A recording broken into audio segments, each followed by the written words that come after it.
जय श्री गणेश, जय सरस्वती माता। आज का विषय काल चक्र। काल काल लोग बोलते हैं मौत को बोलते हैं, ऐसा नहीं है। काल यानी समय को काल चक्र बोलते हैं। जो समय चक्र जो घूमता रहता, हमेशा सतत चलता रहता, ये संपूर्ण ब्रह्मांड उस काल चक्र के अधीन रहता है। हाँ, लेकिन समय परिस्थिति और जगह के हिसाब से हर एक का समय काल चक्र अलग अलग के हिसाब से मैनेज होता है, लेकिन काल चक्र सबका एक ही रहता है। जैसे पृथ्वी पर 24 घंटे में दिन और रात होती है, ठीक उसी प्रकार से जैसे हिमालय के ऊपर अलग है, पृथ्वी पे ऐसी कई जगह हैं जहाँ पे काल चक्र का समय अलग अलग रहता है। ठीक उसी प्रकार से चंद्रमा का काल समय अलग रहता है। हर ग्रह का, हर ब्रह्मांड का काल चक्र उसके हिसाब से, उसकी परिस्थिति के हिसाब से, उसकी जगह के हिसाब से अलग अलग रहता है। लेकिन काल सबके अंदर इफेक्ट करता है, हर चीज के अंदर उसका इफेक्ट चलता है। उसके बगैर कोई भी वस्तु का चलन नहीं होता।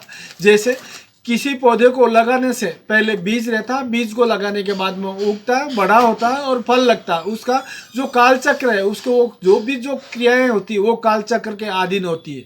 वैसे काल को लोग यम बोलते हैं, मौत भी बोलते हैं, वो बात अलग है। ये जो काल चक्र है, जो हमारे परम ब्रह्म का एक वो हिस्सा है, जो हिस्सा संपूर्ण ब्रह्मांड का संचालन करता है। काल चक्र का जो जीवन चक्र चलता है, उसके हिसाब से उसके 4 पहिए रहते हैं: जीवन, मरण, सुख और दुख। जीवन जो जीवन मिलता है, जब जन्म होता है उसी समय हर जीव का मरण भी साथ में जन्म हो जाता है, क्योंकि जो जन्मता है उसके साथ में जीवन और मरण दोनों का साथ जन्म होता है। यही काल चक्र का एक सिस्टम है, जिसके अंदर उसकी मृत्यु निश्चित समय पर होनी है। जिस हिसाब से होनी है वो सब उसके कर्म बंधनों से बंधित रहता है। जो संचित कर्म रहते हैं उसके हिसाब से उसकी मौत होती है। और आने वाला कल जो जन्म दूसरा होना है, जिस भोगों को प्राप्ति करना है, उसके हिसाब से उसका जन्म कर्म बंधन चलता रहता है। इसके लिए जब इंसान या कोई भी जीव जन्मता है, उसके साथ में जीवन के साथ मरण 100% जन्म लेता है। उसी प्रकार से सुख के साथ में दुख भी जन्म लेता है। जब कैसा रहता है, इस सृष्टि का नियम है, हर चीज जोड़ी के अंदर पैदा होती है। जिस प्रकार से नर और मादा, उसी प्रकार से जन्म और मृत्यु, उसी प्रकार से सुख और दुख, ये दोनों साथ में जन्म लेते हैं।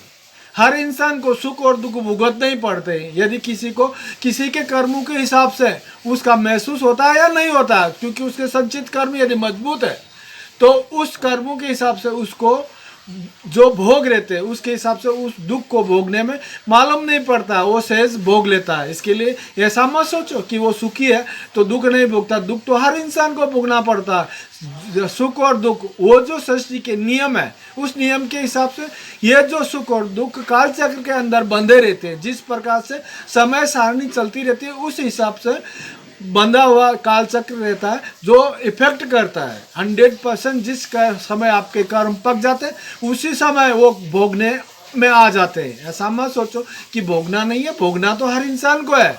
काल चक्र किसी को छोड़ता नहीं है। आपके कर्म जो है उसके हिसाब से अधीन रहता है। जो अपनी आत्मा रहती है वो काल चक्र के हिसाब से मैनेज करती रहती है। ये जो आत्मा यानी काल चक्र एक ही है, वो परम ब्रह्म परमात्मा के रूप है, जो रूसी रूप के हिसाब से मैनेज होती है।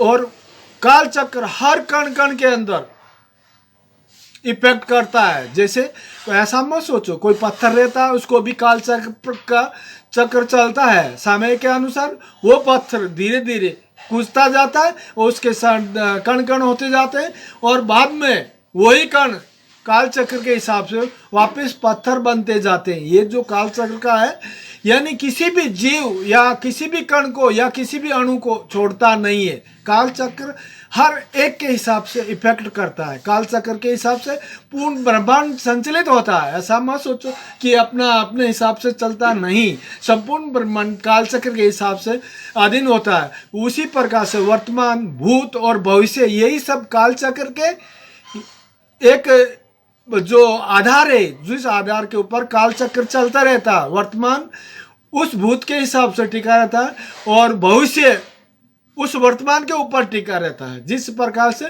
आप संचलन करते हैं, आप कर्म करते हैं, उसी प्रकार से चाहे बिना कर्म करने वाले, चाहे पत्थर या अणु हो, उसी के भी कर्म के हिसाब से, जो वर्तमान के हिसाब से उसका इफेक्ट भविष्य निश्चित करता है, चाहे भूमि भी क्यों नहीं हो, चाहे पृथ्वी भी क्यों नहीं हो, या किसी भी प्रकार का ग्रह भी क्यों नहीं हो, सब उस काल चक्र के अधीन रहते। जब तक काल चक्र चलना बंद हो जाएगा, पूर्ण संपूर्ण ब्रह्मांड नष्ट हो जाएंगे। इसके लिए ये जो ब्रह्मांड है उसका संचलन सब पूर्ण परम ब्रह्म की आज्ञा से काल चक्र के अधीन रहता है।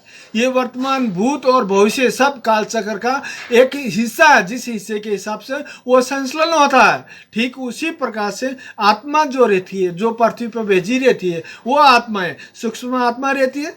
जो आत्मा है, सूक्ष्म आत्मा है, उन कर्मों के हिसाब से भोग लेती है। भोग लेने के लिए वो शरीर को धारण करती है। ठीक उसी प्रकार से पारगमन आत्मा, जो पारगमन आत्मा रहती है, वो सिद्ध की हुई रहती है। वो आत्माएं किसी भी प्रकार के शरीर को धारण कर सकती है, लेकिन उसको यदि वो इंसान होकर के शरीर धारण करती है तो उसको भोगों को, कर्म बंधनों को लागू होता है। ठीक उसी प्रकार से दिव्य आत्मा वो जो होती है, जो देवताओं की होती है, जो लोगों को लोक कल्याण के लिए जन्म लेती है। जैसे भगवान श्री कृष्ण जैसे सभी दिव्य आत्मा थे, वो दिव्य आत्मा उस सृष्टि का संचलन करने के लिए वो जन्म लेती है। और मुक्त आत्मा ऐसी रहती है जो मुक्त आत्मा के लिए हर इंसान को भक्ति, ईश्वर की भक्ति और भजन कीर्तन और तपस्या वगैरह करनी पड़ती है। इसके बाद में ही वो आत्मा मुक्त होती है। जब तक वो मुक्त नहीं होती है तब तक उसको मोक्ष नहीं मिलता। मुक्ति के लिए ही मोक्ष के कई कारण हैं, जो कई रास्ते अपनाने पड़ते हैं। ठीक उसी प्रकार से बंधन आत्मा रहती है, किसी के हिसाब से समझ लो कर्म बंधन रहते, उस कर्मों के हिसाब से वो आत्माएं बन जाती है। इसके लिए ये जो काल चक्र है, काल चक्र के चार जो पहिए हैं, वो पूर्ण ब्रह्मांड को संचलन करता है। काल चक्र के हिसाब से ये दुनिया चलती है। और वही काल चक्र जो जो मन के ऊपर उसका ताबा रहता है। हर इंसान मन यानी आत्मा के ऊपर उस ईश्वर का ताबा रहता है, यानी उस काल चक्र का ताबा रहता है। काल, आजकल लोग ये क्या बोलते हैं कि जो मौत रहती है यम को, वैसे ये उनका कहना कोई गलत नहीं है, क्योंकि जो ईश्वर है, जैसे महाकाल, जो भगवान शंकर है, कालों के काल महाकाल है, लेकिन उनके भी काल वही है जो काल चक्र, जो परम ब्रह्म है।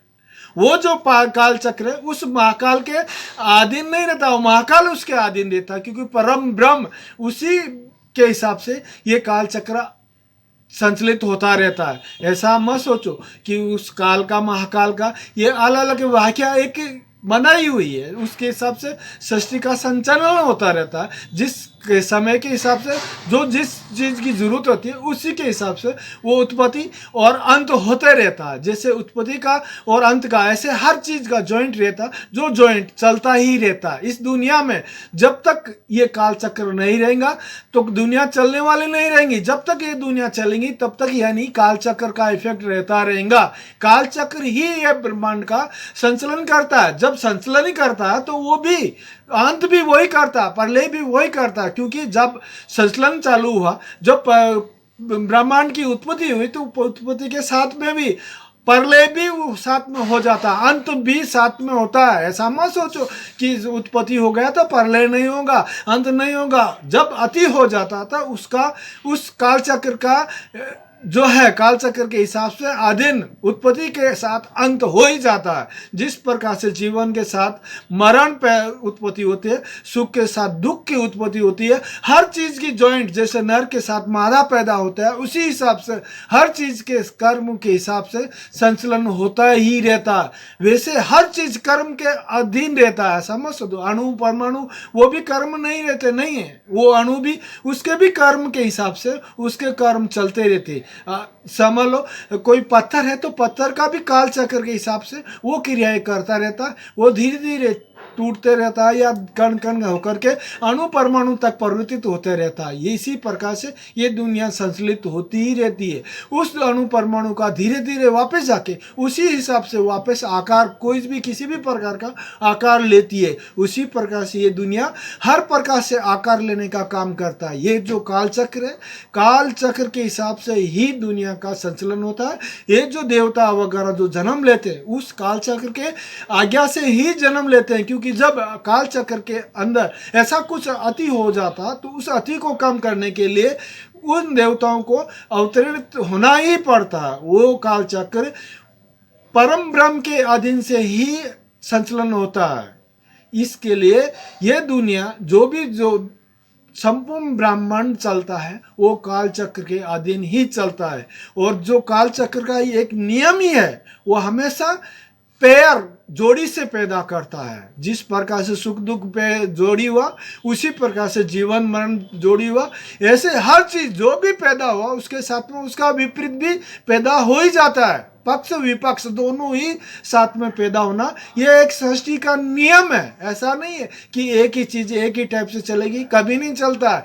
जो भी चलता है तो उसको रुकना ही है।